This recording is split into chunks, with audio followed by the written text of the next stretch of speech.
Good morning. Subcommittee will come to order. Without objection, the chair is authorized to declare recess at any time. I'd like to thank you all for being here today. We'll be hearing from representatives of the commercial space transportation industry and other airspace users on the Federal Aviation Administration's regulatory reform efforts. This is the fourth subcommittee hearing we have held over the past two Congresses that touched on commercial space transportation issues. Over that time, we have come to know and understand the commercial space transportation industry better, just as you've come to know us a little bit better. These past 2 years have been ones of tremendous growth for the industry. There have been more FAA licensed launches in the first half of 2018 than there were of all of 2016. Blue Origin and SpaceX continue to push the boundaries of launch vehicle reusability while driving down the price of the launch. ULA continues to deliver highly reliable launch services to the federal government and commercial partners. And the industry has a number of exciting new vehicles under development, including those that will soon be used to transport huge amounts of cargo and the first passengers into commercial space. And Rick assures me he's going to be on that first run. I've only scratched the surface when it comes to tremendous game-changing innovation that's occurring in this industry. We are poised to reap the benefits of these investments that you have made. I'm particularly impressed by the job that the FAA's Office of Commercial Space Transportation, or AST, has done in enabling the industry's success. Facing an unprecedented rise in the volume and complexity of commercial launches, AST has managed to meet its statutory deadlines for each and every launch license or permit. But AST cannot rest on its laurels, and neither can we. As this industry grows and evolves, we must ensure that our regulatory structure keeps pace. Every doubling of licensed launches cannot mean a doubling of AST staff or budgetary resources. What's needed is a more streamlined regulatory approach that reduces complication, duplication, and uncertainty while preserving safety and leveraging the expertise of the commercial space transportation sector. FAA and AST are moving at breakneck speed to achieve the deadline imposed by Space Policy Directive 2, something that we all hope that they are able to achieve. But we also want to continue the discussion on launch and other commercial space transportation regulatory reform. As launch cadence increases, the impact on other national airspace or NAS users could increase as well. FAA is currently working on different procedures and technologies that can integrate commercial space operations into the NAS rather than merely accommodating them. One of those technologies, the Space Data Integrator, should allow the automated release of airspace back to other users once a launch vehicle has passed by. Much of the work on SDI is being conducted at the flagship technical center in my district, the FAA's technical center in Egg Harbor Township, New Jersey, which, if anyone is not sure, is at the Atlantic City International Airport. We look forward to hearing from our more traditional airspace users on additional ways to ensure safety in the NAS. Now I'd like to recognize Mr. Larson for any opening remarks.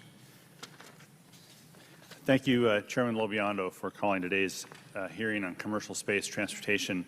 It's been 2 years since the subcommittee convened a hearing on commercial space. And since that time, the U.S. has experienced tremendous growth and innovation in the industry. The economic footprint of this segment of the aerospace industry is significant. According to the FAA, the U.S. space industry represents about $158 billion, which is just shy of half of the global space economy, estimated at $345 billion, according to 2016 figures. The U.S. is not alone, however, it's not the only nation making significant advances in commercial space. Last year, I visited the Paris Air Show, where the role of commercial space itself was prevalent as well, and companies across Europe represented at the show appear to be thriving.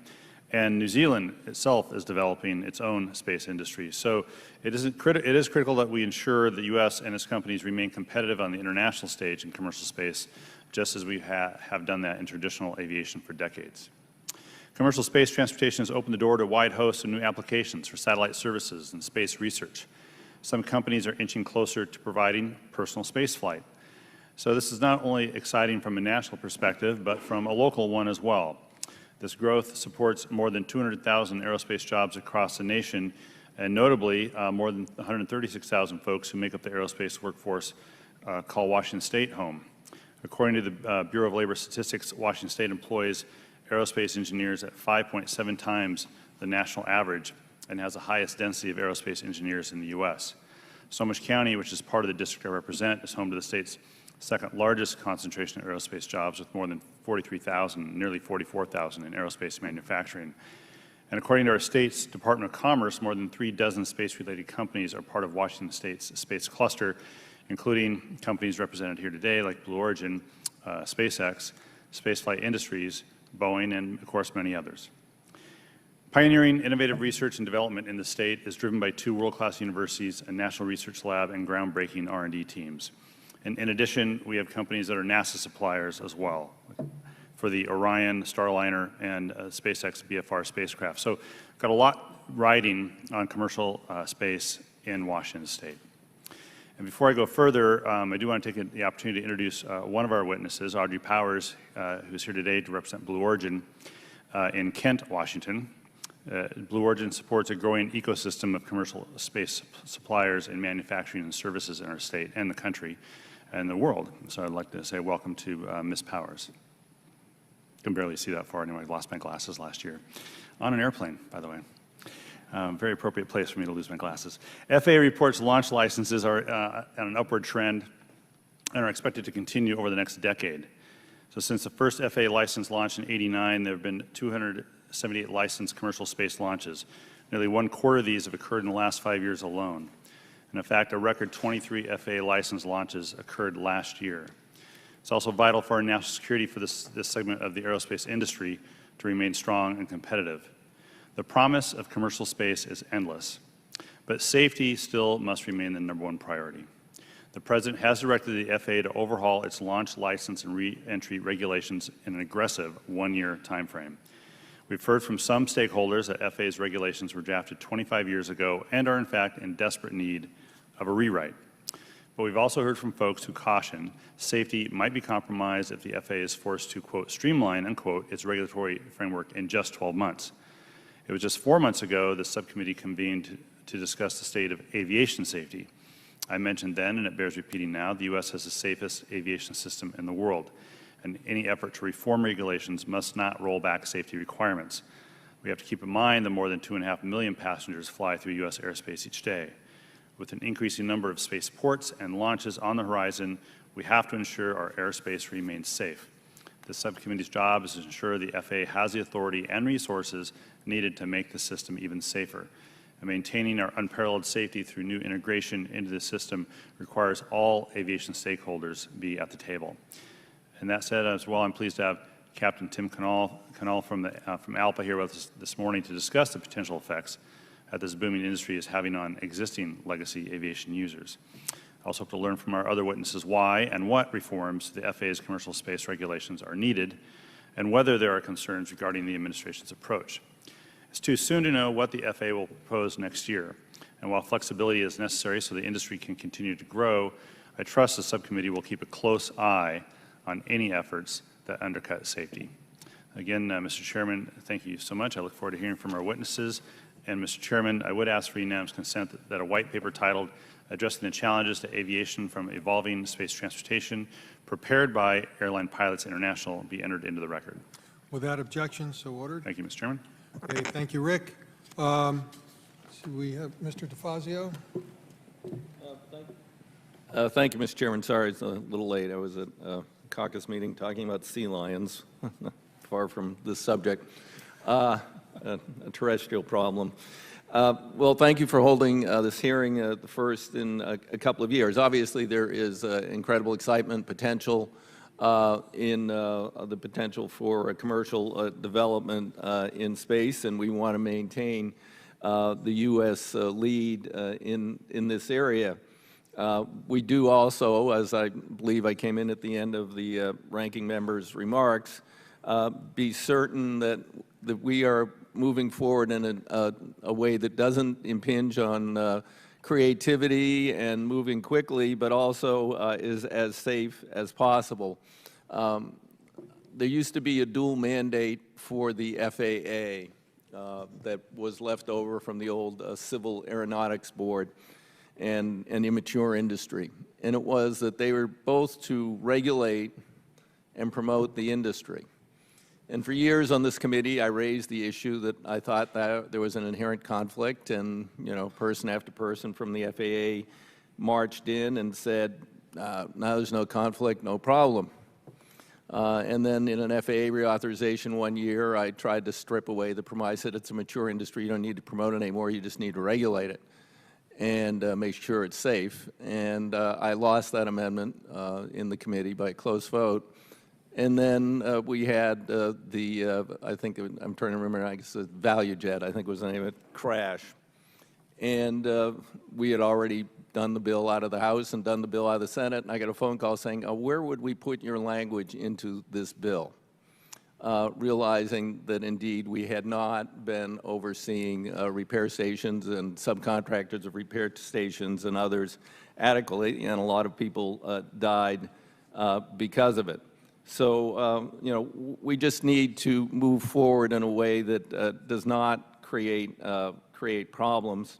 And another issue is we have the largest, most robust commercial aviation system in the world, and there are potentials for conflicts with spaceports and commercial aviation, and we have to be very cognizant of that as we move forward.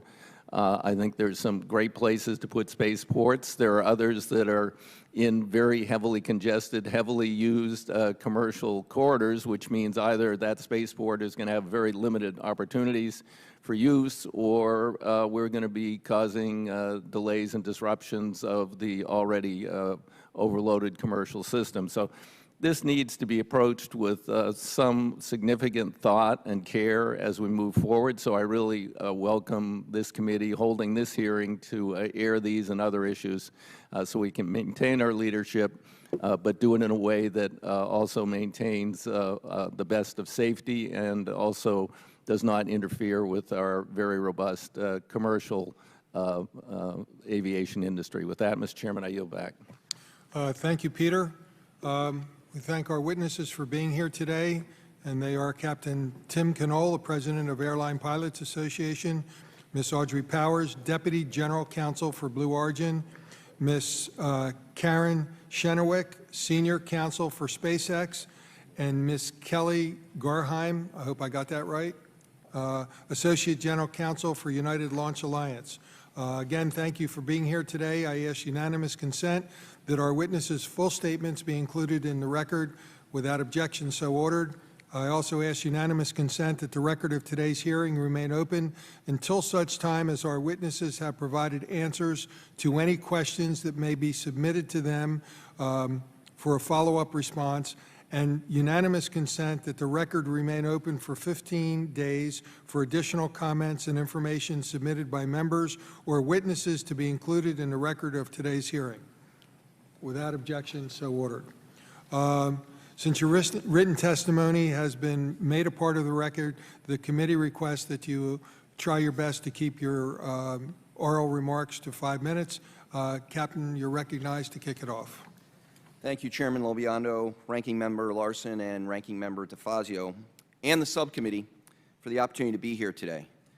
It is my privilege to represent ALPA. It's more than 60,000 pilots who fly for 34 U.S. and Canadian airlines. I want to say thanks to this subcommittee's leadership in encouraging collaboration among government, industry, and airspace users. The U.S. airline industry is the safest mode of transportation the world has ever known. This safety record has helped make commercial aviation a significant economic driver in the United States. Safe flying simply equals a strong aviation industry and contributes to a solid economy. Airline pilots share this subcommittee's commitment to safety. ALPA is the largest non-governmental aviation safety organization in the world. We feel certain, and the facts show, that having at least 2 fully qualified, well-trained, and adequately rested pilots in every airliner cockpit has made flying safer. ALPA believes that the spirit of collaboration this subcommittee helped foster in the U.S. airline industry will also allow aviation and space transportation to succeed together. The future growth of the aerospace industry, both aviation and commercial space transportation, relies on safe, dependable, and efficient access to the national airspace system, air traffic management, and ground infrastructure. As the U.S. airline industry works to meet future passenger and shipper demand, while spaceflight operations also increase, the aerospace industry must jointly create policies, regulations, and procedures to share resources efficiently, and most of all, safely. We know the work to safely integrate commercial space transportation must succeed because spaceports are, or are planned to be, located near some of this country's busiest airports and airspace. For example, an FAA study of a spacecraft launch and reentry at Cape Canaveral in 2013 found that airline flights around Jacksonville and Miami air traffic control centers were forced to fly as many as 23 minutes longer than on days without launch activity. Given the interest in increasing the number and scale of spaceflight launches, it's easy to extrapolate the tremendous effect that commercial space operations could have on the U.S. airline industry, as well as on its passengers, cargo shippers, and workers, if integration isn't managed correctly. ALPA has long embraced new technology and innovation. We've helped develop and implement some of the important safety systems on airliners flying today. ALPA's experience with technology and operations in the national airspace makes it clear that a comprehensive plan is essential to safely and efficiently integrate commercial spaceflight and airline operations. Moreover, Congress must provide the FAA with adequate funding to develop and execute this plan. While the FAA is currently prevented from enacting commercial space transportation regulations until 2023, there's no reason why the FAA and our industries can't get started now on a plan for safe integration.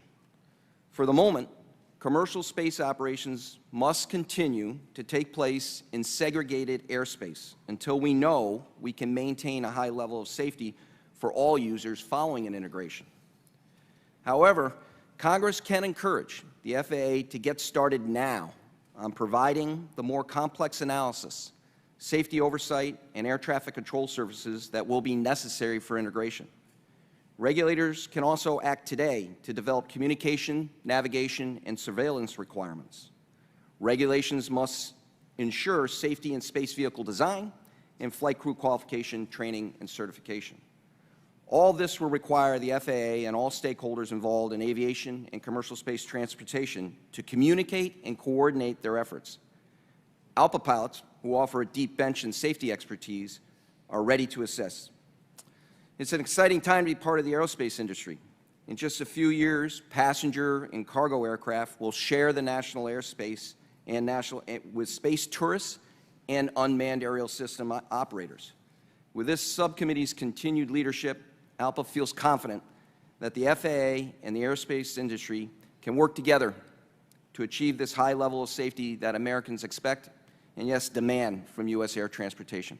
Thank you very much. Thank you, Captain. Ms. Powers. Chairman Lobiondo, Ranking Member Larson, Ranking Member DeFazio, and members of the subcommittee, thank you for the opportunity to speak before you today on commercial space transportation regulatory reform, a topic that Blue Origin has been heavily focused on for over 2 years. Blue Origin's mission is to enable a future where millions of people live and work in space. This vision demands higher flight rates, lower cost access to space, and an unwavering attention to safety. This can only be achieved with full operational reusability of our launch vehicles. Our fully reusable New Shepard suborbital launch vehicle has flown to space and back 8 times, achieving 5 of those flights with the same vehicle in less than 12 months.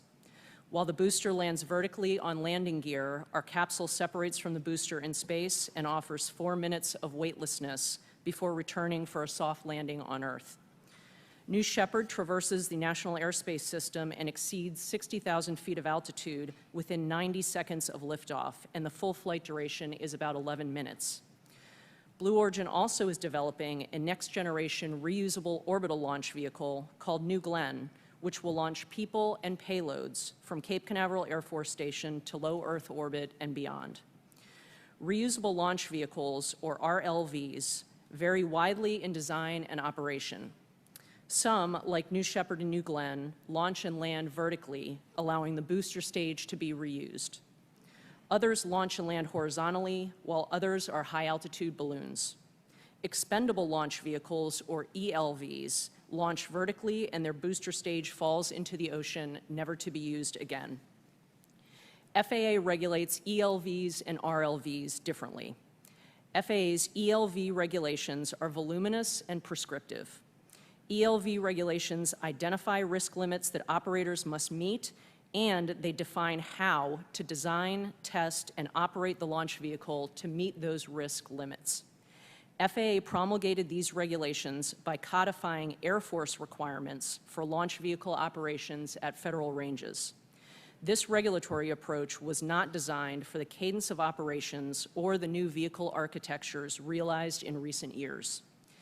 FAA developed an entirely separate set of regulations for reusable launch vehicles that are wholly different than FAA's ELV regulations.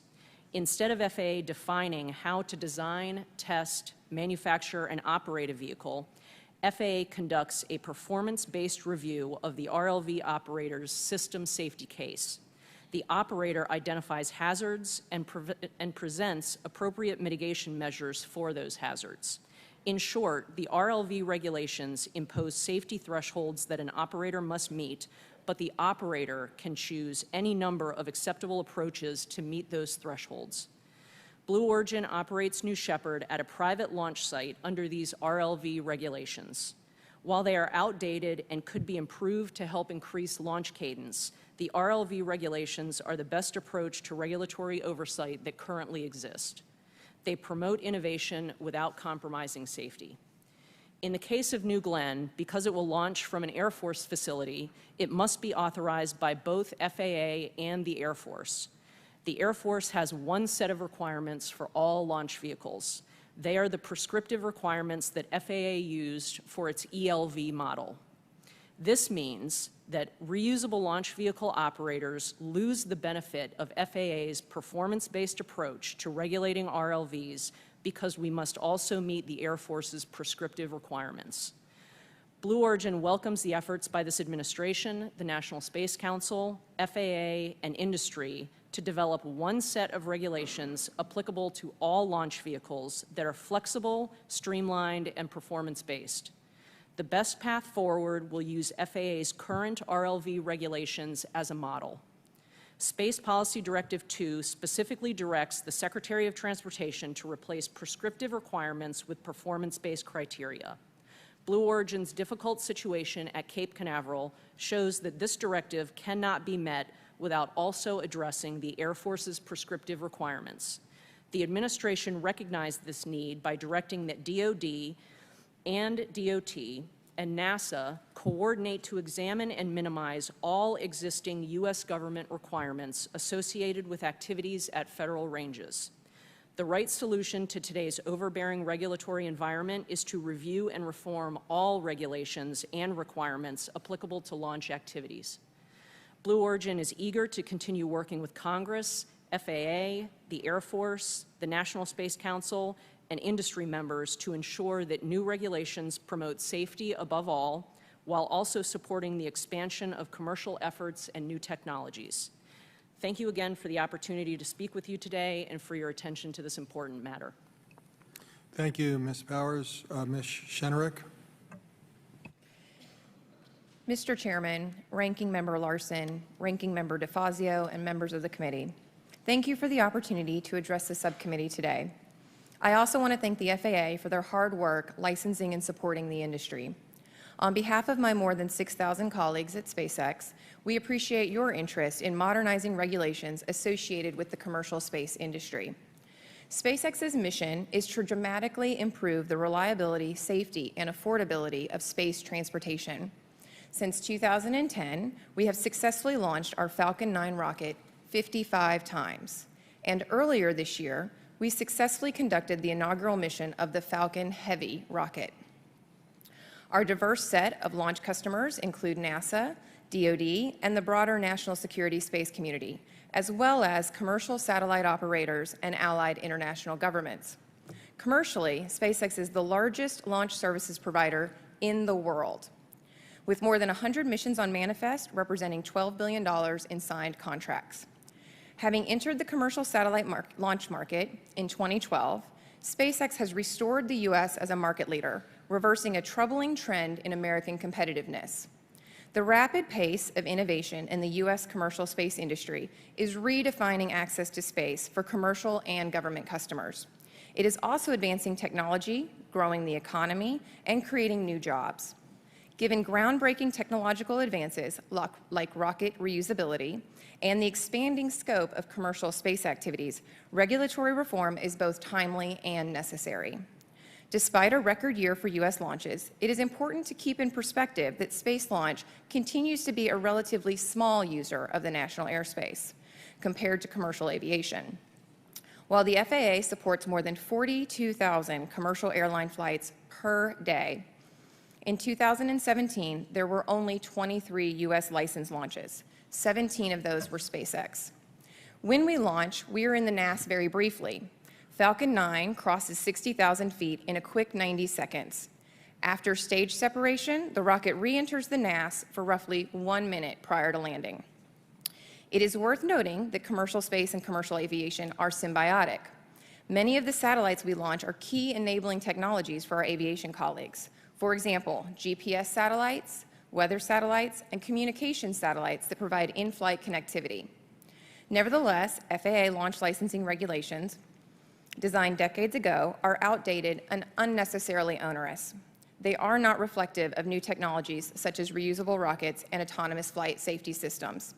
For the U.S. to stay at the leading edge of space innovation, we must reform these regulations in a way that preserves public safety and accommodates innovation. We must also optimize use of the NAS. I have submitted a detailed written statement with SpaceX's recommendations, but I'd like to highlight a few key initiatives. First, SpaceX strongly supports the direction contained in Space Directive 2, which calls for the Secretary of Transportation to review regulations governing launch and reentry. We support the direction to require a single license for all types of commercial space launch and reentry operations, and we strongly support replacing outdated prescriptive requirements with a performance-based regulatory regime for all launch types. The transition to performance-based regulations is crucial and consistent with sound regulatory policy. I want to emphasize that SpaceX is not seeking any change to weaken safety requirements. Rather, we are encouraging the adoption of new tools and processes to make licensing more efficient for both the FAA and launch operators. A performance-based system will enable new technologies that will improve safety. Second, FAA regulation should allow launch providers to receive a single license for multiple launch sites without the need to obtain a separate license per site. Currently, we have 2 launch sites in Florida, one at NASA's KSC and one at Cape Canaveral Air Force Station. Falcon 9 frequently launches from both sites, which are roughly 3 miles apart. Yet if we change sites prior to the mission, we have to undertake a license modification process. That is not a practical situation. In addition, FAA and U.S. Air Force range requirements should be harmonized in conflicting and confusing differences. These changes are about process and will help the industry better achieve safety objectives. Finally, commercial space launch needs to be better integrated into the national airspace. SpaceX is committed to working with the FAA and commercial airline operators to achieve this goal. Current FAA operations do not use real-time information regarding the actual position and trajectory of the launch vehicle. In addition, debris propagation software used today results in larger volumes of airspace being closed for longer periods of time than is necessary.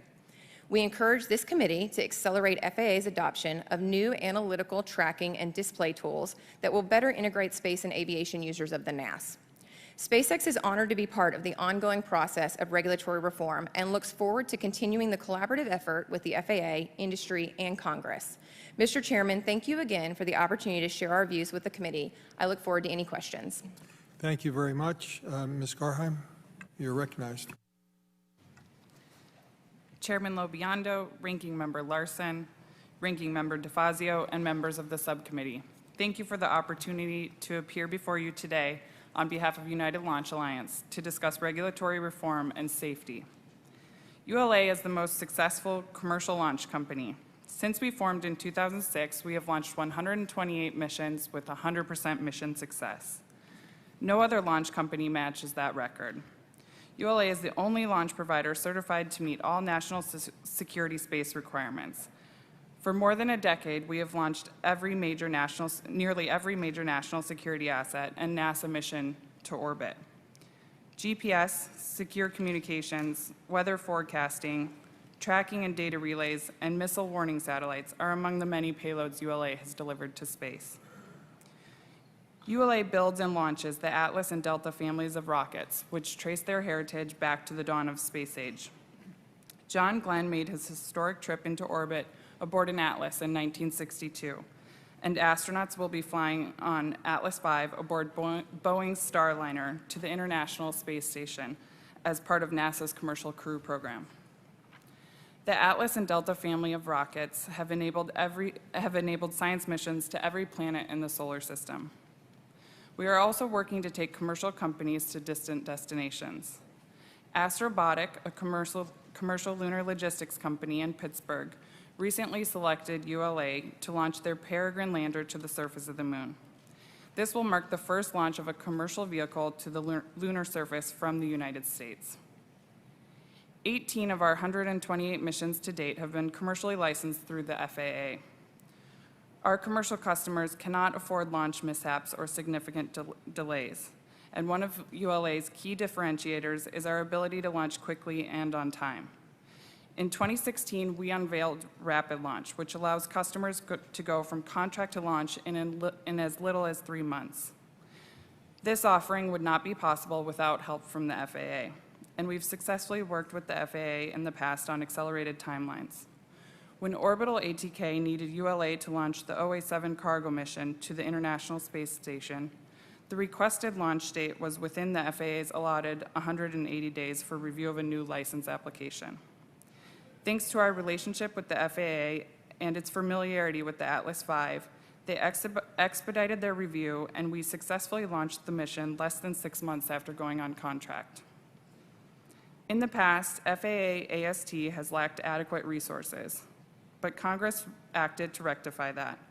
I would like to thank this committee in particular for its work on the FAA Reauthorization Act of 2018, which increases AST's authorized budget to more than $33 million in 2019 and continues increases in future years.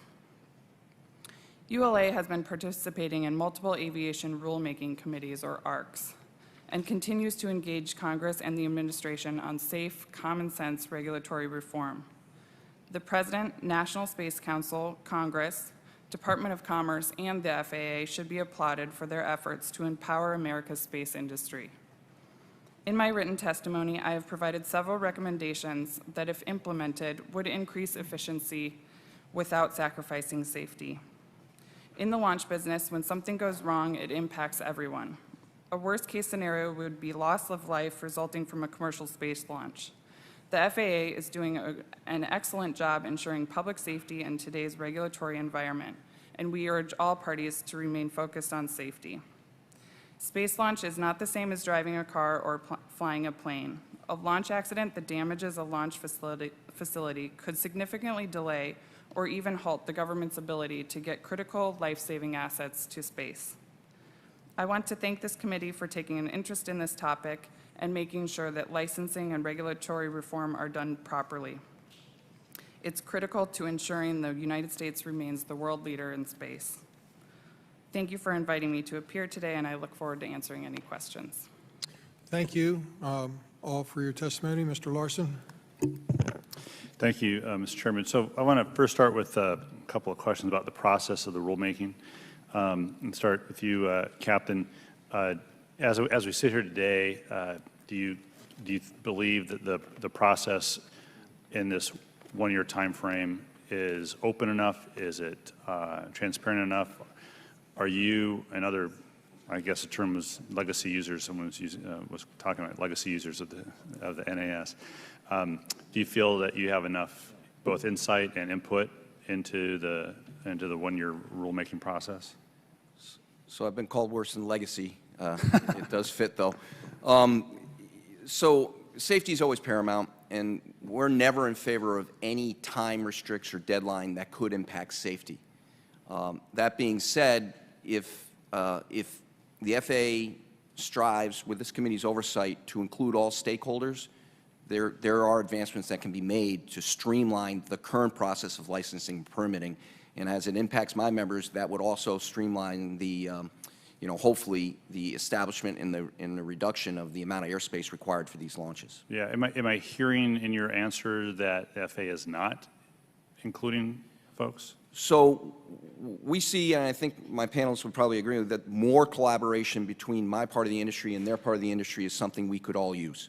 And that's not something we're waiting for the FAA to do for us. We're organizing ourselves on the aviation side right now in hopes that we can have our collective positions all set up for when we get a chance to integrate and talk with these operators in a more detailed manner. The FAA can't do this by themselves. They're going to have to use all of us to go forward here. And again, to the deadline, any deadline is something that should never violate the actual safety rule. If you're not ready safety-wise, deadline or not, you shouldn't do it. Yeah. So, Ms. Powers, when we dealt with some streamlining on the Part 23 regs for general aviation, it took a lot longer than a year when we attempted that. And when the FAA attempted that, we did step in a few years ago to kind of push the FAA along, but it wasn't. It took a lot longer than a year, and that was for general aviation. Do you think a one-year time frame, as aggressive as it is, and as I think as supportive as a lot of us would want to be of it, is that realistic? So I have heard stories of that Part 22 rulemaking. I'm not familiar with it specifically, but we also in the commercial space industry have seen lengthy rulemaking timelines for regulations in the past that have been updated. I acknowledge that the one-year timeline is very, very aggressive. I think that the formation of the Aviation Rulemaking Committee at the beginning of the process was very important for FAA to collect information from interested industry members. We were very happy to be involved in that effort. We look forward to engaging with the FAA again on this matter, and I think it's important to understand that the one-year deadline, although very accelerated, the result of that is an NPRM, a Notice of Proposed Rulemaking. So there is potential for lengthy comment periods and reviews and back and forths and interim rulemaking after that point. So I think that it's left to be determined how long the actual process will take in its entirety. Yeah, thanks. Ms. Schenewerk, this is a technological question, so it's not that you wouldn't understand it. I may not understand my asking of it. Is there a technological difference between an ELV and RLV with regards to the performance base versus the prescriptive base regulation? Right. So I am a lawyer, not an engineer, but I appreciate the question. If you don't mind, though, I'd like to address one of your prior questions related to the regulatory. So can you get back to me on that question, though? Certainly. Absolutely. So in that regard, the technical difference would be your ability to recover the rocket, but that's not something that drives the regulatory approach to it. It's more a matter of an ELV is would be a Falcon 9 if we threw the first booster away. The Falcon 9 becomes a reusable rocket when we land that first stage booster instead of throwing it away after the mission. And so it is an increase in the technological capability of the vehicle and the operator, but that is not something that can't be accommodated by a performance-based regulatory approach. Yeah. There is not a reason why an ELV should take a prescriptive approach, and the same rocket doing a more advanced operation could operate under a performance-based system. They can both operate that way.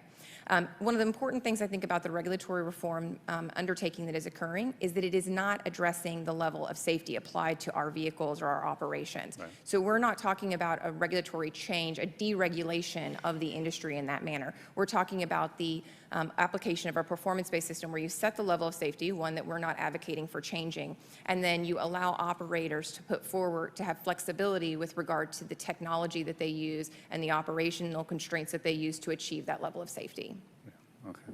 So my time's up, and I'll have other questions if we have a second round, but thank you, Mr. Chairman. Gentleman yields back. The gentleman from Ohio, Mr. Gibbs. Thank you, Chairman. Thank you to the panel. I guess to everybody in the panel, first of all, I guess you talked about all the launches you've had, successful launches. I assume that's mostly for putting satellites up. Is that correct? That's where your revenue stream is? Is the question to me? Yeah, it doesn't matter. Go Yeah, ahead. sure. Yeah. We put all different types of payloads up, GPS, secure communications, weather forecasting, tracking and data relays, missile warning satellites. Okay. What's the tipping point, or I guess for commercial human space flight, to be economically viable? What's the kind of timeline you anticipate? So we are on contract for our commercial crew, under our commercial crew program, and we expect to bring astronauts to space in the near future. Go ahead. So an exciting opportunity for SpaceX is our commercial crew contract with NASA to carry astronauts to the International Space Station. We are also working towards private passenger carriage, and we have folks very interested in that, in fact, a contract to undertake that activity. And I think that one of the important parts of our approach to the industry is that we leverage the Falcon 9 launch vehicle for both commercial satellites, as you indicated, satellite carriage, cargo carriage to the International Space Station. We're up to about 15 missions with that. And that carries the Dragon spacecraft that we also manufacture in-house for astronaut carriage or any other carriage beyond NASA's needs. So I think it's a matter of the holistic approach to launch, which has both the capability to launch satellites and the capability to carry humans, and the fact that those are integrated together. Now, you say we're still the leader in the world. Our competition, I suppose China or Russia would be the two key ones. What's going on compared to us, what we're doing? Yeah, so it's a great question. So when SpaceX entered the launch services market, the orbital commercial satellite launch services market in 2012, the United States had essentially 0% of that market. So we have recaptured 60% of that market share. And you're exactly right that that's away from the Russians, also the Europeans, the Chinese, and the Indians. Anybody else want to comment on that? What do you see? Do you concur with that? That we're, where do you see our vulnerabilities are to not be the leader in this effort? So we are moving towards more commercial businesses absolutely coming back to the U.S. ULA has positioned itself in the past. Our Atlas and Delta rockets were originally designed to support the commercial market. That market never materialized, and our focus turned to government missions and 100% and mission success. We are now transitioning to be a much more key player in the commercial market, and we expect, we have a new rocket, the Vulcan Centaur rocket. We expect that to really help us become a larger key player in that market. And those are reusable vehicles, rockets, right? The Vulcan Centaur is an expendable launch vehicle. We are looking at reusability at the component level. So we would look at smart reuse, which would be the most expensive, reusing the most expensive component on the rocket, which is the engine. We're also looking at reusing our upper stage. So that means once the upper stage gets up into orbit, usually you would dispose of it, either put it into a graveyard orbit or deorbit the upper stage. What we're looking at through our ACES technology would be leaving the upper stage in orbit and reusing it up in space. If I may add to that, the Falcon 9 first stage user is entirely reusable. We've flown the Falcon 9, launched and landed the Falcon 9 25 times. We've reused 13 of those boosters. Our most recent version of the Falcon 9, the Falcon 9 Block 5 that's now flying, we look to be able to use at least 10 times with minor inspection following that. So at least 10 reuses of a first stage booster. That's part of the reason why we've been able to recapture, SpaceX has that 60% of market shares, because we're able to have a highly reliable rocket as a result of that reusability. It means that you can test it, you can fly it, you can look at it again, then you can fly it again, and so you can keep getting really good data on the performance of your vehicle. And it also contributes, of course, to the safety of the vehicle. Thank you. Out of time. Yield back. Gentleman yields back. The ranking member of the full committee, Mr. DeFazio. Thank you, Mr. Chairman. Captain Canoll, the whole process for spaceport approval, you have concerns about that. I've recently met, I won't say who it was, but people raising concerns about the proximity of a proposed spaceport that does not have an operator, which is a build it and they will come, proximate to Denver International Airport and the potential for interference with operations there.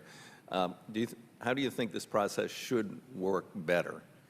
So you articulated both the concerns from our perspective. One is the proximity issue, either to highly congested airspace or a heavily used airport.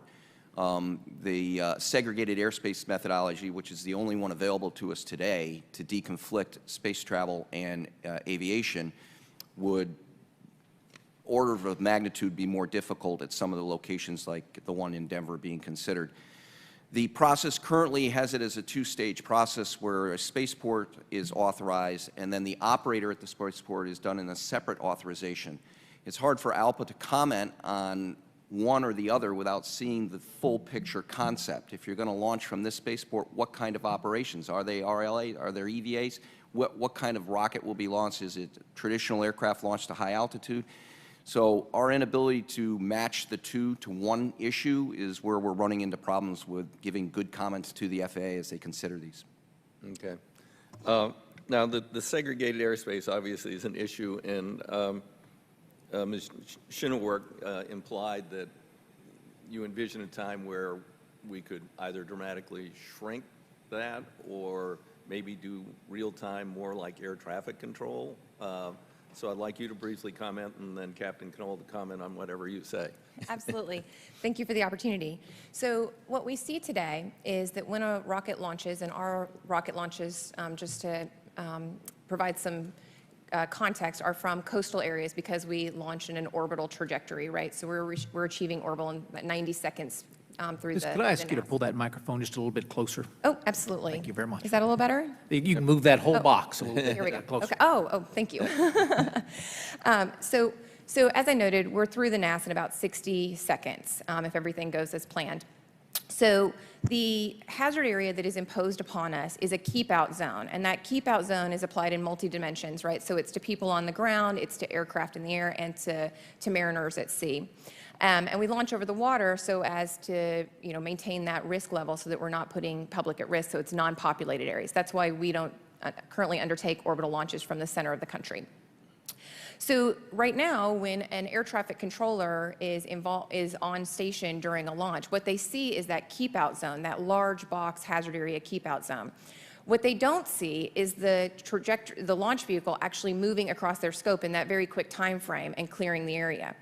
And that results that keep-out zone is imposed in at least an hour usually before launch and hours post-launch because it's not dynamic. So what we would like to see is essentially some IT tools that can better model the debris dispersion that could occur if you were to have a bad day with the vehicle based on that day's weather, whether it's wind direction or air density, and that specific vehicle and that specific trajectory so that we could see when it moves through it quickly and successfully, we can open the airspace dynamically, instead of having phone calls and big boxes blocking space. And that's essentially an IT solution. It's modeling capabilities and data integration capabilities. Okay. Captain Canoll, what do you think of that approach? Absolutely correct. Caryn got it exactly right. The real-time feedback is something that they're using now in very small instances. It needs to be on every launch. But the ultimate goal, if we're going to meet the anticipated cadence, is full integration. And there's one larger issue in full integration that we have to work together through as a team, and that's the allowable risk. Right now, we model in the traditional aviation 10 to the minus ninth, so catastrophic mishaps, 1 in a billion. The commercial space is modeling at 1 to the minus 6, 1 in a million. Well, that's a big difference. That's 10,000 times bigger. So we have to work through that. It's completely doable. It's completely doable, but it's going to take starting now and money and oversight. Okay, thank you. Anybody else want to comment on that particular point? Yes, sir. I'd like to add a couple of things. I think it's very important that tool development be the focus, because we are smart enough to solve this problem. There are a lot of great people at AST and FAA working on this. I know that SpaceX and Blue Origin have worked on flowing telemetry through the SDI system that the chairman mentioned earlier to try to figure out how to get real-time telemetry to the air traffic controllers to minimize disruption so that everybody who needs to use the airspace can use the airspace. This is a very solvable problem. Okay, thank you. Thank you, Mr. Chairman. Gentleman yields back. Gentleman from Indiana, Mr. O'Keefe. I thank the chairman. I think the witnesses learning a lot this morning. How wide is the keep-out zone again? Is that what you call it? Yeah. How in miles, nautical miles, or statute? What kind of area are we talking about? Right, so it's the hazard area that is around the rocket launch, the trajectory. So essentially, if you imagine that I was going to launch from where I'm sitting today towards Mr. Mitchell's placard there, then I would have an area of space that would travel with me that's closed along the way, that's a box around me, essentially a Hundreds bubble. and hundreds of miles that's boxed out. So the box travels out hundreds of miles, where the rocket, in the direction of the rocket's trajectory, but its width is in the, yeah, maybe I have to get back to you on that one, but it's not thousands or hundreds of miles wide. It's more that it's hundreds of miles long with the trajectory of the rocket. Mm-hmm. So, and that accounts for debris or not? Right. The goal of that is to account for the idea of debris propagation from that vehicle. So if you were to have an unintended disassembly, then where that debris would fall from that vehicle. So, Captain, how is that different than a line of thunderstorms that you might have to get vectored around on any given day? Great analogy, because it's the same essential thing. It's denying use of the airspace. Right. We just don't. Which you deal with every day. We do deal with it every day. I dealt with it yesterday. Yep. So we deal with it. And in fact, weather counts for 72% of the delay in the system, as Right. we learned from another debate on ATC privatization. The element being there, we don't have any control of where the thunderstorms are. That's a force of nature. Right, This right. is something we can manage together. Right. But we also learned that there's 22 launches or something from SpaceX alone versus the thousands of air flights today and that kind of thing. So certainly many more lines of thunderstorms in a given day and a week than any kind of space launch. Are the three of you, I'm looking at the companies, do you consider yourselves direct competitors? Especially with your change in business plan a little bit. We certainly see ourselves as a competitor with SpaceX. We partner with Blue. We're working together on our first stage engine. We haven't made a final decision on that yet, but so we work with Blue. But yes, we see SpaceX as a competitor. Do you guys like each other, generally? Lovely do. people. I see there's so many opportunities that there's room for everybody. But on the other hand, Ms. Powers, you have 1,400 employees, is that right? Or 1,400 employees, and they're all being paid, and you have investors, but you haven't had a return on investment yet, have you? So we have entered into a number of commercial contracts. As Kelly mentioned, we're engaged with ULA for sales of our BE-4 engine. We have a number of customers that are interested in our engine production programs, as well as our suborbital and orbital launch capabilities. So for taking New Shepard as the example, our suborbital launch vehicle that flies at our West Texas launch site, we have a relationship with the NASA Flight Opportunities Program. We fly a number of suborbital payloads on every flight of New Shepard. Okay. So Thank we you. are generating some amount of revenue. Appreciate that. And Ms. Schenewerk, really quick, because I have some questions. If you wanted to add something there, you wanted to get a word in? Okay. Fine, no. So let's talk about the relicensing process example that you brought up, and performance-based regulation that's intriguing about. To me, it seems performance-based regulation requires you to have data in terms of outcome, and then it's either failure or success. and that's how you measure performance-based? Go ahead. Well, that depends on the performance metric that you Yeah. set, right? So in the case of this industry, we have a performance metric that is a level of safety. So can you protect the public to the 10 to the minus 6, which is the risk, right? Which the Exactly, captain which is the brought up. flight safety analysis that occurs. Yeah. But you have to fly a bird. You have to fly something to get your data to see if you're meeting that metric or not, right? The other way of regulating is a prescriptive way. Don't fly anything. Right. Unless it's done this way. So I get that. Does ALPA, Captain, believe in performance-based or not? Yes, we believe performance-based risk analysis. And, Okay. prescriptive is needed in some areas, but performance-based works. Are you willing to partner with the... Absolutely. Okay. Absolutely. And then with regard to next gen or anything else the FAA is doing, do you find that the IT, Ms. Powers, that you all kind of referenced, is it being actively engaged in? I might have missed this in your testimony. Is it being actively engaged with in terms of next gen or anything else the FAA is working on? Right, so this is an important point. The FAA developed an aviation rulemaking committee focused on Okay, integration of the NAS, and one of the things they're focusing on very heavily is the development of tools like NextGen, SDI, some of the things. And real quick, happy or not with that progress so far? I think the progress is slow. I think they could be developed more quickly. I think the resources and budgetary constraints are hindering that process Budgetary constraints. It's all about the monies. in many cases. There's a lot of money out there. Captain, do you feel the same way? I won't comment on the pace. I just want to make sure we do it in an order that doesn't violate any of the safety rules. And we got to figure out how to reconcile the difference in the safety 10 to the minus 6, 10 to the minus 9th when we get to that final end stage. We can do it. So it's a little bit of a tangle on what the performance metric will be. Correct. Okay. Correct. Okay, fair enough. Thank you, Chairman. Gentleman yields back. Gentlelady from District of Columbia, Ms. Holmes-Norton. Thank you, Mr. Chairman. I thank these witnesses. It's exciting to hear the rapid growth of commercial space in this transportation industry. And nobody want to slow it down. But I would like to hear you elaborate on this one-year time frame for streamlining regulations. Now, I've been on this committee for a long time. I've never seen regulations done within 1 year. And of course, Congress gets impatient with it. But here, and I go because perhaps you elaborated more, Ms. Gareheime, is that how I pronounce Gareheime? Perhaps more than others, although Captain Caryn Canoll has spoken of it as well. And your testimony has a headline that says safety must remain top priority, and I think everybody on this committee would agree with it. You indicate that, and I'm looking directly at your testimony, you cite Atlas and Delta vehicles that apparently have considerable experience in launching.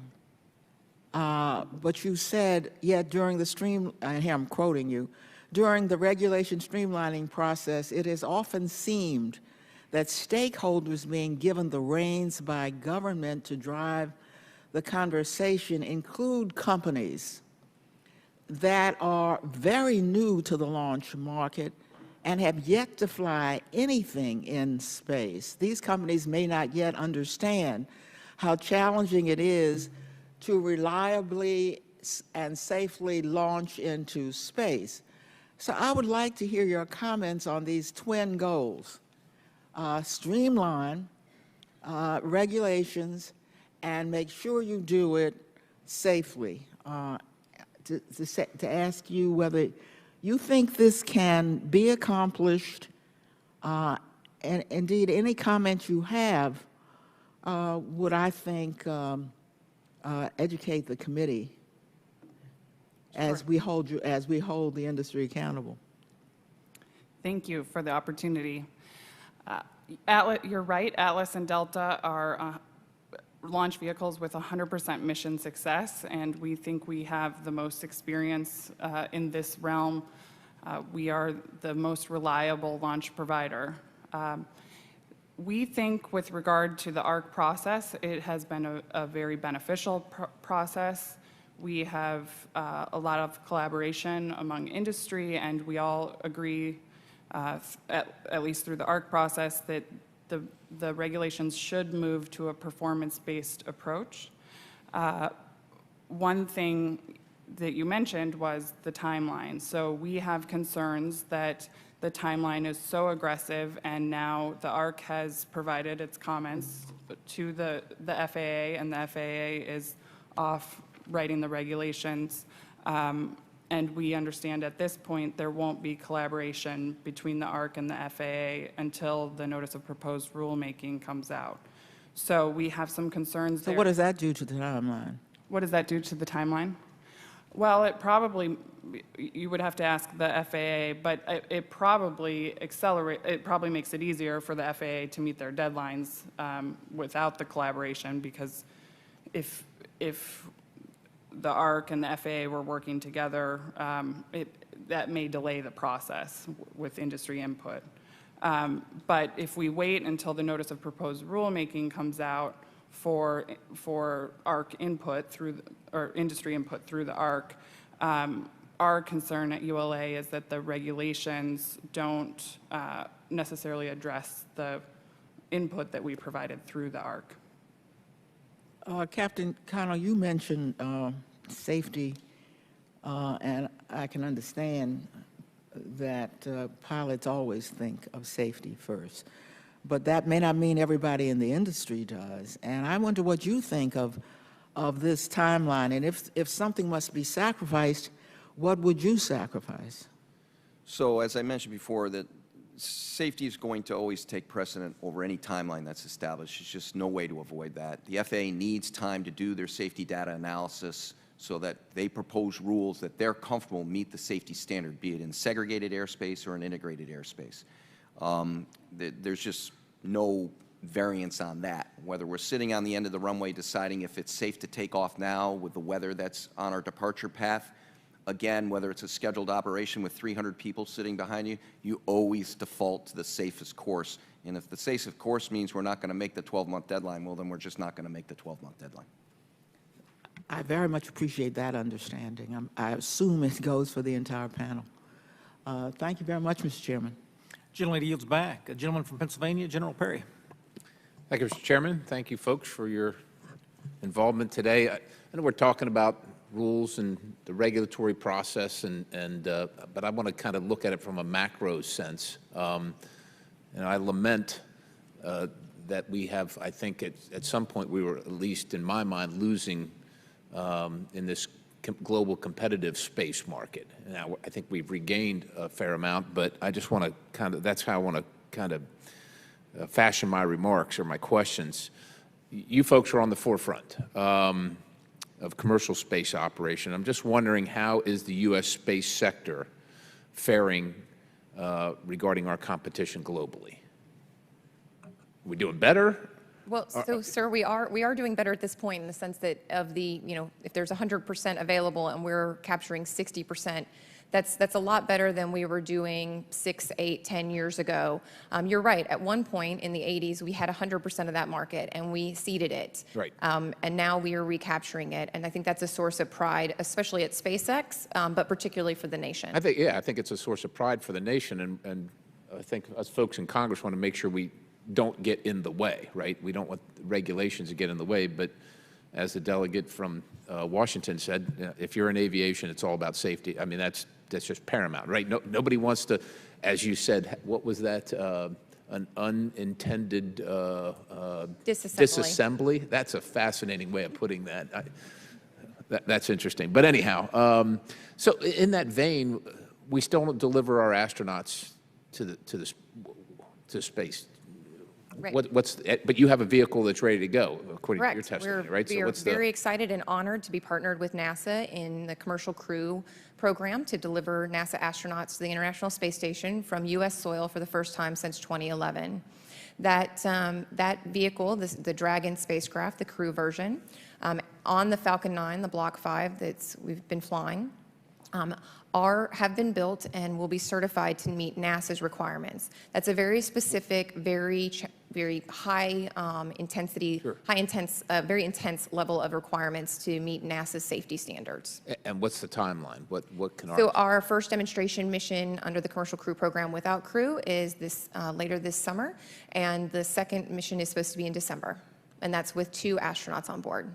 And that will go to the space station, or Correct. Okay. Correct. We'll do a demonstration mission with 2. Those, and following that, we'll be carrying up to 4 NASA astronauts with an FAA licensed launch for NASA to the space station. Okay. What about you folks? You're delivering everything without flaw, it sounds like. So when are you getting in the game? We are in the game. Okay. So we also have a commercial crew contract with we are the launch service provider under a NASA prime contract, and Boeing is our customer, and we'll be delivering astronauts. And do you have a time frame? we do have a time frame that is not public at Okay. this time. All right.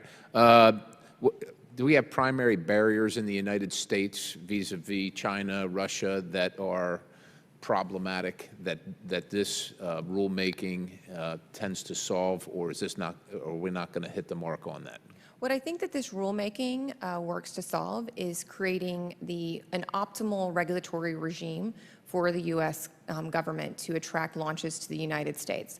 So I have been personally contacted by representatives from other governments who are interested in learning from us about how we are reforming our regulations, because they're interested in not starting where we started, which is with the Air Force requirements from 20, 30 years ago, but with a modernized, streamlined approach. So like the performance-based approach that we're talking about implementing here.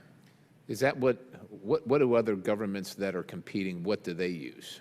So most other governments are just starting to develop their launch licensing regulatory regimes. But the ones that we are commercial. competing with now, So they're that are government, delivering. yeah. So it's more like having a government, essentially government-owned and operated system. So as opposed to having a commercial licensing regime like we do, under which SpaceX flies predominantly, they have government systems. So it's more like being a commercial provider where the government covers your system.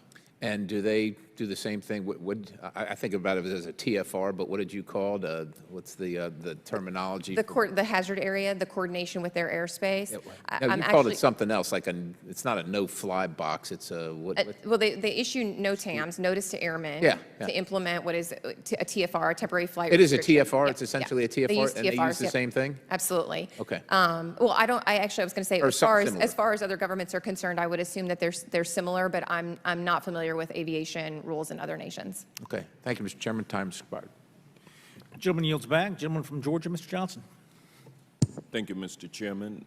In my home state of Georgia, there are thousands of aerospace employees working for large aerospace corporations that export more than $8.5 billion in aerospace products annually. Additionally, the Georgia Institute of Technology School of Aerospace Engineering is the largest aerospace engineering program in the United States and was ranked 3rd in the 2014 rankings of the best undergraduate engineering programs by U.S. News and World Report. Because of our educational institutions, skilled workforce, and large manufacturing operations, I believe Georgia is poised to become a leader in the space sector if we remain vigilant and focused on preparing our workforce.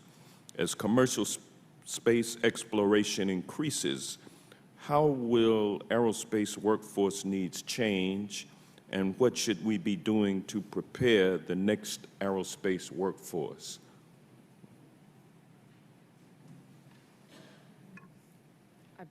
I'll take that. I think what's important is there's amazing innovation going on in this industry right now, and some of the leading universities, much like Georgia Tech, is responsible for training the next generation of engineers that will innovate in that way. So when we talk about things like reusability and alternative architectures, finding the way to enhance the safety of these vehicles while driving costs down through innovative measures, that has been really, really important for this industry, and it will be going forward. And Blue Origin has proudly partnered with a number of great engineering universities to support those efforts. I'll add on that we've seen it quite dramatically in my profession and in my industry. Commercial success entices people to want to go join that. It's exciting, it's doing well, there's a career opportunity to be productive and add something exciting to the economy and to your family and to science in many cases. It will naturally attract the best and the brightest.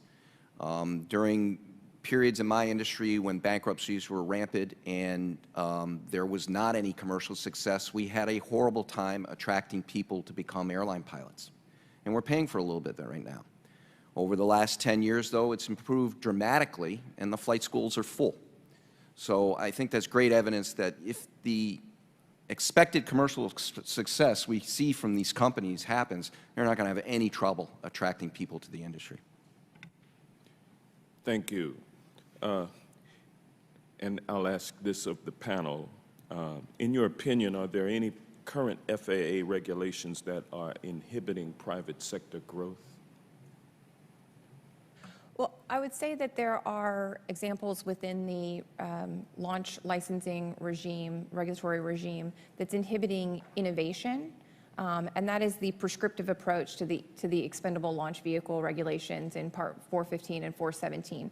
So if you look at a performance-based approach like we're advocating for, and you look at an example like flight safety systems, one of the most important aspects of our vehicle and the thing really that is the focus of the FAA's regulatory approach, if you take a prescriptive approach and you tell an industry that this is exactly what to do to be safe, so to speak, then you limit innovation that can actually improve safety. And we see that with the flight safety system that's dictated by the current regulations. It takes a traditional approach, whereas we at SpaceX, in partnership with the Air Force, have actually moved to what's called an autonomous flight safety system, which is a much more responsive approach to safety than a traditional flight safety system. And that would not have happened under the existing regulations. It happened because the Air Force took the initiative to drive that. We worked with the Air Force, and then we convinced the FAA to accept this other approach, despite the fact that their regulations demand a less safe approach. And I'll add, and I think an important point to that, given that the FAA licenses reusable launch vehicles differently, Blue Origin has been operating its New Shepard system from West Texas, and on board that vehicle is an autonomous flight safety system that we have used now for 2 years. And we were able to move through review of that system and vetting of that system with FAA under their reusable launch vehicle regulations, because the approach of those regulations is not prescriptive. They are a system safety review, a performance-based review, and that's why we've advocated for using that set of regulations as the basis for development of a new set of regulations going forward. So there's this dichotomy in the industry where some of us have been able to have a little bit of flexibility in innovation, and the primary hurdles that we see, back to your original question, are there regulations that inhibit progress? The process-based regulations as far as how you move through the application process are very, very difficult for the cadence that we're trying to achieve as launch operators. So the 6-month review timeline of a license application, when you update something about the vehicle, having to maintain that information with the FAA and have them review, sometimes starting anew, an entire license application. So FAA is a bit constrained into how they can move through the licensing process because of the existing regulations, and that applies to any vehicle architecture, and that's something that we've focused on very heavily in this ARC effort to update. Thank you. I've exceeded my time. Thank you, Mr. Chairman. Gentleman yields back. Gentleman from Arkansas, Mr. Westerman. Thank you, Mr. Chairman. Thank you to the witnesses. NASA says that there are up to 500,000 objects in space that are 1 to 10 centimeters in diameter, which this water bottle is about 6 centimeters in diameter, and then over 20,000 objects that are over 10 centimeters in diameter, or roughly larger than the size of a softball, that are floating through space. And they also say that space junk can reach speeds of about 17,500 miles per hour, and if my math is correct, that's 530 times the speed of a 50 caliber machine gun bullet. So that's a pretty potent objects that are flying through the galaxy or through the atmosphere. And I've got a question when we think about safety and space travel. Is there a proper regulatory framework to provide commercial operators such as yourselves the necessary information to track this debris and to keep your launch vehicles and in the future astronauts safe in space? And how do you coordinate with the federal government to track this? And I also read that even the space shuttle had damage done by pieces of debris the size of paint flecks, and there's millions of those floating around in space. Excellent question. Thank you. So in the course of undertaking the licenses that we receive from the FAA right now today for launching, we receive what's called a COLA, a collision. It's essentially a collision analysis to look for any kind of collision that would occur, particularly, most importantly, with the space station, our permanently manned laboratory in space. And that helps us design our trajectories and our timing of our launch. It goes to the point that there's only so much movement we can have, so sometimes we can't launch on a specific day because of this collision avoidance concern. That's part of what happens today, and the JSPOC actually provides that service, so it comes through the Department of Defense.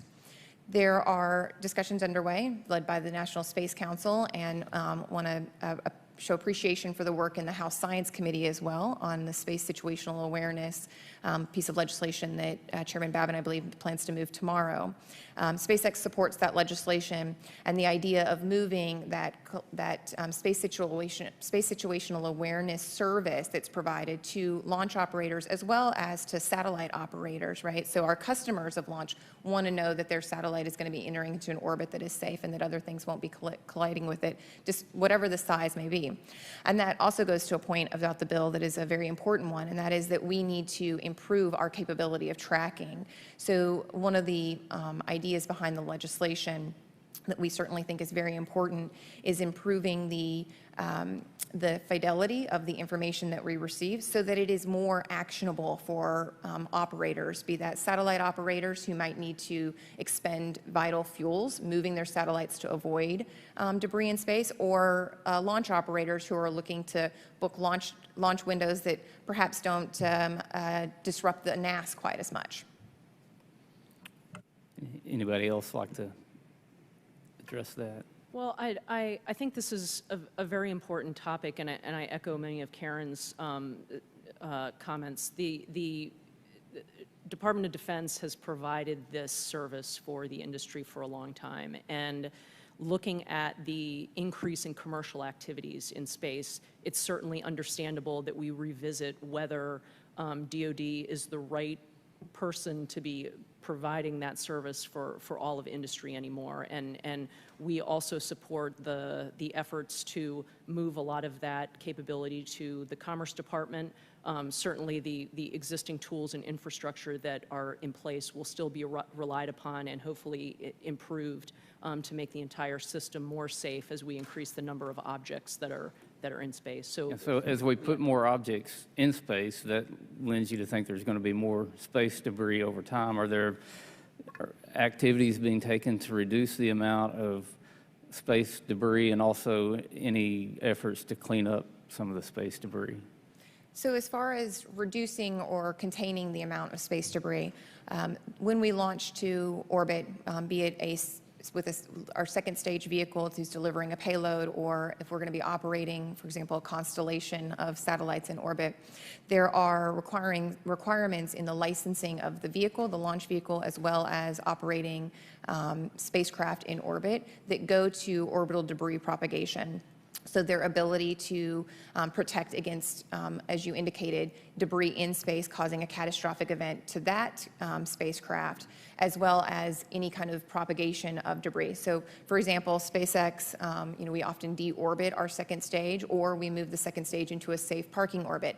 That is part of the licensing regime. So the license regime looks both at the safety of the public, right, through the NAS, but in that regard with the vehicle itself, it looks to the space safety as well. And I will assure you that SpaceX is certainly very interested in preserving the space environment, as we not only want to launch our own constellation, we want to launch customers, and we want them to all be able to operate safely in space.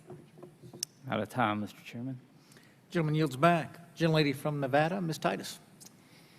Thank you very much. A lot of my technical questions have been asked and answered, but I'd just like to continue with this notion of how crowded space is getting, and not just with this trash that's floating around. If you look at our airspace, now you've got more small regional airlines, you've got more international flights that can travel longer, you've got open skies, you've got the UAV industry that's out there, we've got a possible creation now, the President's talked about a space force, and now this commercial space industry. I'm wondering is if you move from accommodation to integration, are all of these people at the table with the FAA, which tends to be very slow and hidebound anyway, or are you just operating in silos and we're going to have to put it all together somewhere down the road? So in the instance of the Next Gen Advisory Committee, most representatives, I do not believe there's a commercial space operator on the Next Gen Advisory Committee. The Drone Advisory, ALPA is a member of the Next Gen Advisory Committee. The Drone Advisory Committee is another one where we have good representation, but I don't think it's all-encompassing. And Commercial Space Advisory Committee, ALPA is not a member of that. A lot of the issues solved in this, and you're absolutely correct, it is a finite resource, the national airspace, that we need to find ways to accommodate all these users. We just have to. And technologically speaking, there are ways to do it. But it is going to take all the players to be in the same room. So we would urge to expand the cross-section on the Next Gen Advisory Committee, the Drone Advisory Committee, and Commercial Space Committee, Advisory Committee to include all the players. Joe, you're there. I think those are great points. I will highlight that the Aviation Rulemaking Committee focused on national airspace issues and integrations and spaceports. That seems to be an effort to engage a lot of these interests that have not previously been on the same panels together. So that seems to be the one recent effort that does the best job of bringing all of these interests in to collaborate on some of these issues. And I'll add that the Federal Advisory Committee, the FACA for commercial space, the ComStack, the Commercial Space Transportation Advisory Committee, was recently reinstituted, and it includes not, I think, stakeholders from every aspect of the aviation industry, but was actually reconstituted with aviation members, I think for the first time. That's good. My other question is, it's called commercial space transportation activities, and yet what I've heard y'all say is you have contracts with NASA to take some astronauts to the space station. You depend on the Department of Defense for tracking the trash that's out there. You work with the Air Force. What are you doing commercially? What are you doing in the private sector? Is this for tourism? Is it for scientific research? Is it for communications? Is it just because you can fly out there and want to prove it? What are some of the commercial applications you anticipate? Well, I'll point out that our ranking member today noted that there are $158 billion of space investments occurring on an annual basis. And the majority of those are actually satellite related. So satellite manufacturing, satellite operations, so direct TV, communications, the Wi-Fi on board your flight across the country, all of those kinds of applications that we see, in addition to the government applications that you noted. So the majority of SpaceX's contracts are actually commercial contracts. They are to launch those satellites, the commercial satellites that provide those services for commercial entities to space. So while we do provide we do provide launch services to the U.S. government. One of the things that is notable about the way that we provide those services is that we provide them under a firm fixed price contract. And that is a commercial-like contract. So that's why you hear commercial space talked about even with regard to NASA, like the commercial crew program or the commercial transportation program for delivering cargo to the space station. It's because those are conducted under commercial-like contracts. But it is important to note that we had 18 launches at SpaceX last year. 17 of those were FAA licensed as commercial-style launches, and the majority of those were for commercial customers, non-U.S. government customers. Right now, ULA does work with the FAA for commercial, like Caryn was saying, commercially licensed contracts. In the past, we've worked with various companies, Digital Globe, Morelos, the Cygnus missions. I'm sorry, not Cygnus. The name's escaping me. But we've had strictly commercial missions. Right now, our commercial missions have government end customers, but again, are fixed price contracts licensed through the FAA. And then looking forward, we expect to have more commercial missions with, for example, Astrobotic, which has a lunar lander that it's planning to launch in the 2020 timeframe. So the different launch services really vary across the board. And I'll add from Blue Origin's perspective, every example that you provided of a commercial endeavor are ones that we are currently undertaking and pursuing. So we have private research interests whose payloads we're launching on every New Shepard flight. We also, I mentioned our collaboration with NASA, so we are launching payloads with government interests too. We are very methodically and rapidly moving towards a day when we'll fly private astronauts to space. So we certainly envision a day, not just on our New Shepard program, but also on our New Glenn orbital vehicle program that we're developing, where we will fly commercial satellites, we will fly commercial research payloads, as well as government payloads as well, and government satellites. As well as people, so government astronauts, private actors.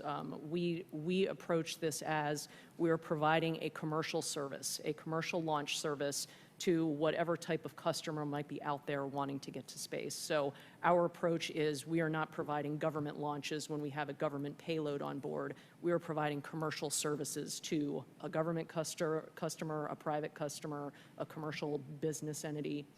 So we hope to cover the entire scope that you mentioned in your question. Well, let's promote tourism. From Las Vegas, we always believe in tourism. Thank you. Gentlelady yields back. The gentlelady from Michigan, Ms. Lawrence. Thank you. Panel, I have a very strong passion for workforce issues. Today, every industry is facing challenges for a skilled workforce. Standards of education's barrier to entry, lack of collaborations between public and the private sector, racial and gender diversity are just a few of the factors that impact our workforce. In the next 10 to 15 years, it's estimated that the size of the global space economy will nearly double. To meet such needs, the workforce also has to grow. So what do you believe we need to do to ensure that we have a workforce equipped to manage the future commercial space transportation venues and projects? I have been in contact with work closely with the pilots, knowing there's a critical need now for pilots in the commercial arena, and now we're talking about the space arena. So please comment. I'll start with you, Captain. When we start elevating, and this all sounds good, and we get the laws and the plans, will we have the workforce ready to step in and do the work? So I completely agree. We have to have a long vision here to understand how we're going to do it. And not everyone's suited for the same job. The aptitude for becoming a aerospace engineer is different than an aptitude for becoming a pilot. They're all, someone has to desire it as well. To my earlier point, success breeds desire from those who look at the industry that they're beginning to really grow at a rapid rate now, will breed success, and those will want to be part of it. But there's challenges in making sure everyone has an equal opportunity here. Currently, we do have a dip in the availability of pilots due to the factors I mentioned earlier, where, for example, the industry was doing very poorly, and I personally took a 42% pay cut, lost my retirement, my benefits were slashed. We've built back, and people are starting to come back to the industry, but we still only have 6% of airline pilots are women in this country. That's got to be addressed. So we're taking efforts to ensure at even the primary school level that our association is out there visiting thousands of schools every year, making sure that the guidance counselors and the kids are exposed to aviation as a potential career early on so that they find out if they have the aptitude and they want to join this. And I would urge our friends from commercial space to do the same thing. There's a natural attractiveness to commercial space. I mean, it's the Buck Rogers effect. People are going to want to do it. That doesn't mean you're going to get the cross-section from society that you really need to do it. Yes, Ms. Powers. Well, you've touched on something that I'm personally very passionate about, and I'm proud to say that Blue Origin has a great interest in this as well. I was an engineer for a long time before I became a lawyer, so something that I have great interest in is making sure that I personally and Blue Origin as a company supports STEM efforts for young children in grade school and high school. We have a number of outreach efforts that many Blue employees are engaged in to make sure that young children and high school students have the opportunity to be exposed to science and technology and engineering, regardless of their gender, regardless of their race, regardless of their socioeconomic status. Thank you. This is very important to us. And the other thing that I'm very proud to talk about as far as Blue Origin's efforts is we have an amazing university outreach program that organizes a number of women's and diversity initiatives. We have events on our campus in Seattle where we invite women of college age to come and interact with our engineers and learn about the work that we do at Blue and to support tech careers in technology and engineering, and we very proudly partner with some of the Michigan universities too. In the next two comments, could you just tell me also, because we talk about the engineers, but there's a whole workforce that is needed that's not an engineer, it's the skilled trades, your electronic technicians, your computer programmers, and this is a work group that we know is the growing and the most abandoned right now workforce, because if you do not go to college, there's still an amazing amount of opportunities in skilled trades. Will you please talk to that? And I just want to say, Ms. Powers, thank you for saying social economics. Because a child is not in this elitist zip code does not mean that child does not have the capacity nor the dream to enter into the commercial space industry. And frankly, because the baby boomers are dropping off and this industry is growing, we're going to have to look past our bias that if you're poor, you don't belong in this industry. And women has traditionally been bypassed. So thank you for that. And Representative Lawrence, I want to point out that the child that you're speaking of that might come from that socioeconomic background that's a little bit more challenging could grow up to be one of the technicians that we depend upon at SpaceX. You know, very honored to be part of a 6,000 strong workforce that does include engineers, but that heavily relies on technicians that come from a whole host of backgrounds.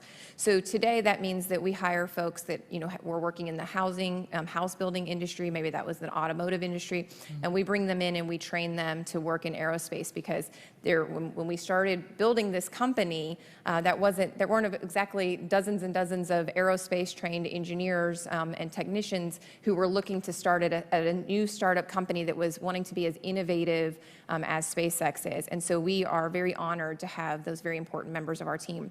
I'm also honored to work for the president of our company, for Gwen Shotwell, who works tirelessly to promote women's engagement in the aerospace industry. And also honored to be part of various interest groups within the company. So while we work external to the company to promote these interests, we also have really good, strong support networks within our company that we understand are vital to maintaining that workforce internally and also to then promote our efforts externally. Thank you. Gentlelady yields back. While we have all of this expertise gathered in one place, with your indulgence, we'd like to pursue it. I'd like to yield to a second round. The gentleman from Washington, Mr. Larson. Thank you, Mr. Chairman. I want to go back to something Ms. Powers said nearly an hour and a half ago, I guess. And it was about the use of the DoD site and therefore the requirement that you have to use U.S. USAF requirements even if you have an RLV. And so the question is, then why did you use it? And second, must you use it? And third, what would be the alternative if the requirements didn't change? I'm sorry, why did we use the Said RLV? because you used a federal range, you had to do the prescriptive rules, even though you're using an RLV. Right. Yeah. Why did we go to a federal range? Yeah. Yeah. So there is, I think probably secret to no one, there is amazing legacy that exists at our federal ranges. There are folks working for the space wings that have a great deal of expertise in this area. And we saw it as a benefit not just from existing infrastructure that was already there. There are launch pads and launch sites that where we had the opportunity to either refurbish or build new structures relying on the infrastructure that already existed. We definitely have brought a commercial approach to that relationship, and this is where we see the struggle with the prescriptive requirements in many ways, whether it's building infrastructure or launching and returning a vehicle to that location. So it was definitely a cost-benefit analysis, and we decided that we had an opportunity to go to a federal range and rely on some of that amazing legacy expertise and infrastructure and the support that they could bring our program, while also progressing that model forward to be accepting of a more modernized commercial approach in some ways. So we see it as a system that can progress the same way that the administration has directed that the Air Force progress. So if, as the numbers show, the commercial launches out of the U.S. are going to increase, then does that become less of a, is it less of an incentive as the numbers increase to use federal ranges, or is it more of an incentive? Well, I will say, given that we also have the experience of flying New Shepard at a private launch site, we enjoy a lot of flexibility at our private launch site that we don't see at Cape Canaveral. And we feel that we've succeeded at setting up a vehicle that operates very safely from a public safety perspective at our West Texas launch site, and there are a lot of benefits to operating from a private site. And I think we've seen, with the increase in the number of spaceports in any number of locations around this country, that other actors might be behaving in the same way. Yeah. Ms. Schenewerk, do you have a comment on that? Sure. One of the comments that I'd like to make about being on a federal range versus being on a non-federal range, as we are on both about 3 miles apart from each other, is that when we operate with the Air Force, one of the benefits of working with the Air Force that I think may bear fruit for Blue Origins is the Air Force's ability to update its requirements with some level of regularity and ease that does not exist to rules that are written in the Federal Register and subject to the Administrative Procedures Act. So what we see as being Some would see that as an for some things. Yeah. So, right. So for one of the, that actually drives one of the recommendations that we have with regard to the FAA rulemaking process, which is to create a performance-based approach, but then you could move some of the things that are prescriptive in the ELV regulations to guidance or to advisory circulars that could be updated more regularly.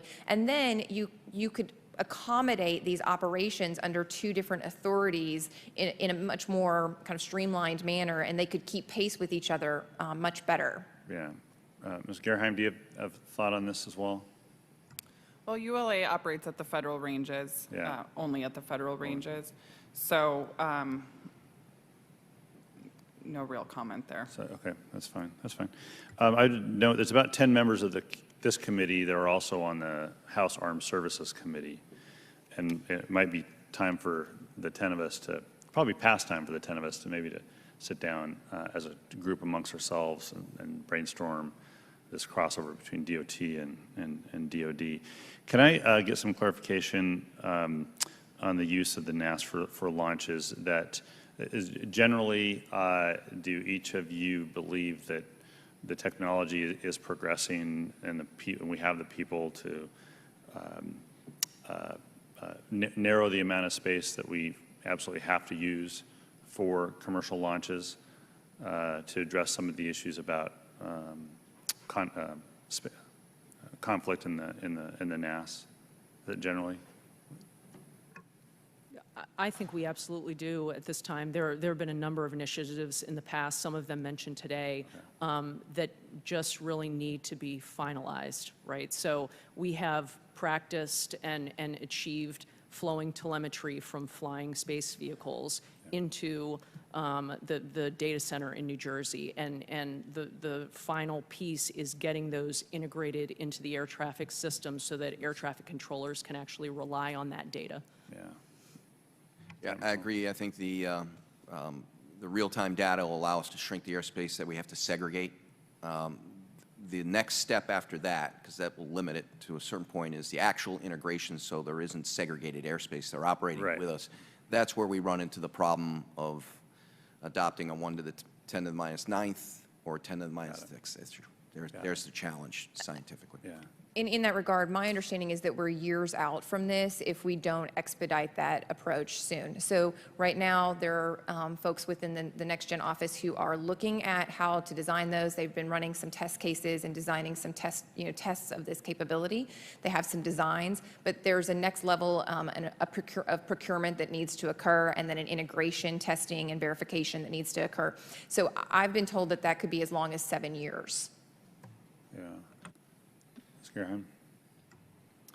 And we're just becoming part of this conversation through the airspace integration arc. And I think there's a lot of education that needs to be done on both sides. We just participated in the ARC committee meeting where we learned kind of the airline's perspective. And we have agreed to give a similar presentation back to the airlines so that they can better understand why do we have these long launch windows like some of the other panelists have discussed. So I think there's a lot of work that needs to be done, and we're doing that through the ARC. Okay. If the Chairman will indulge me, thank you. So Captain Canoll testified earlier about the presence of the moratorium till is it 2023 on a lot of what the FAA can do, but there's some exceptions. But yet your argument, Captain, is that it doesn't prevent the FAA from working on these issues that might that it might be able to bring folks together outside of regulation, because there are outstanding issues that need to get addressed. Is that generally what you're saying? Absolutely. We shouldn't wait to 2023 and begin the process. We can start right now. We can start right. As a matter of fact, we must start right now if we want a nice set of comprehensive, safe procedures and rules for us to jointly operate in the national airspace. We have to start right now. Well, I think we have to clear the room after we're done with the hearing, but maybe you guys can meet out in the hall. I'm willing. I got the rest It's of the that day. urgent. Do the rest of the panelists believe the same? You don't need to be waiting for the moratorium to lift, because in my personal view, this is kind of a classic thing where Congress will come to 2022 and say, let's extend it for 5 more years, which may be a good idea and may be a bad idea, but it's a matter of work having to get done being stymied by a moratorium that may not be necessary at the time. So. And I think it's important to clarify that moratorium is applicable to passenger safety, so human astronaut safety on board the vehicle. Okay. The airspace issues, those are within the realm of the public safety efforts that are ongoing, so there's just a little bit of a difference there. Sure. Yeah, that's a very important point of clarification, and I think a misconception about this learning period.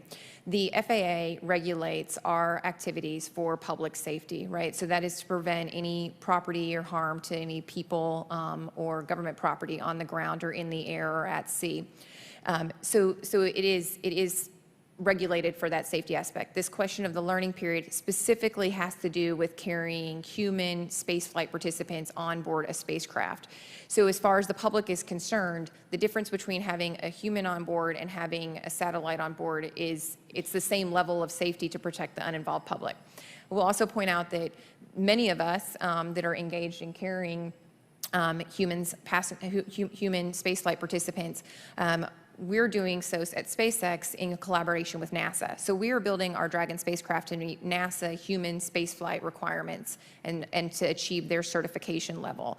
So that is a significant level of what you could otherwise call regulation, but because it's NASA, it's requirements that go to the design and build and operation of that vehicle. Right, right.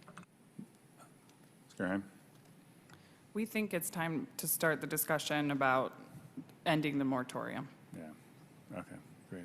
So thanks. In closing, I would like you all, and I invite the subcommittee, if it's possible, to come back and report in a year once the FAA has issued its proposed rule.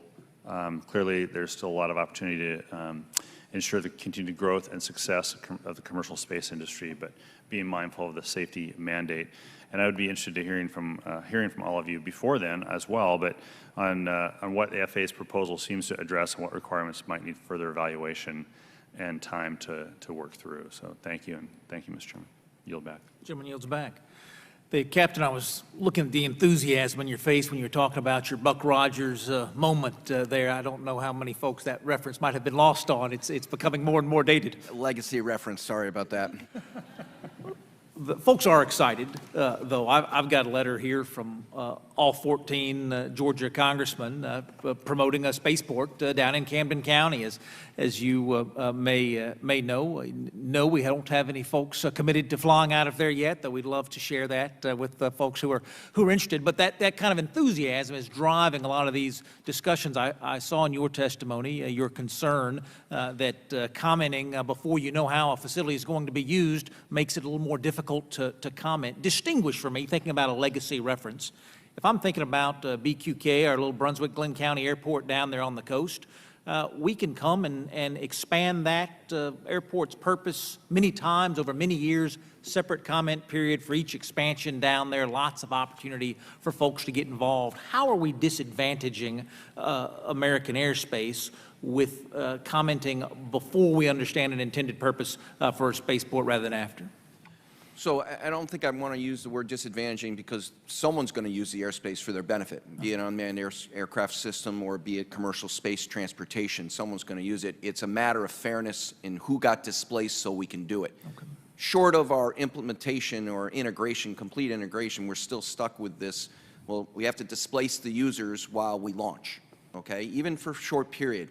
And if you take the South Georgia proposal, the issue there is while there isn't a lot of local traffic, except for maybe Savannah nearby, Jacksonville just to the south, there's a tremendous amount of north-south overhead traffic transiting up and down the East Coast. And if you were to look at the flight-aware diagrams, you'd see that. So the concept being in that instance would be, okay, we're going to authorize the spaceports but we really don't know what it's going to do, to your point, until we see what the operator intends to fly out of the spaceport.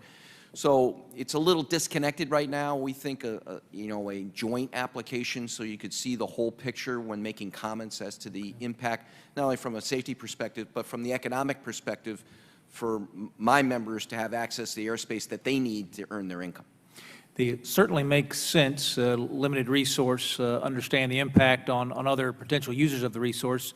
From the commercial perspective, you would agree with the captain that we should understand what the use of a spaceport would be before we initially license it, or that we are advantaged by licensing first and understanding utilization later? So one of the things that I'd like to point out about this, and this isn't an agreement or a disagreement, is that when a spaceport puts forward its application, my understanding is they have to, and I have not undertaken this effort, but this is my understanding, is that they have to put forward types of vehicles and types of trajectories that would be launching from that site. But that is separate and apart from the actual launch license that an entity would have to get to even be able to operate from that site. So if you're going to have a spaceport and a licensed spaceport that is going to be a multi-user spaceport, that spaceport can get a license that covers the idea that you would have activities there. But any operator of a launch vehicle or a reentry vehicle is going to have to go and acquire a separate license covering their specific activities, their kinds of trajectories, their kind of vehicle, and their kinds of operations from that site.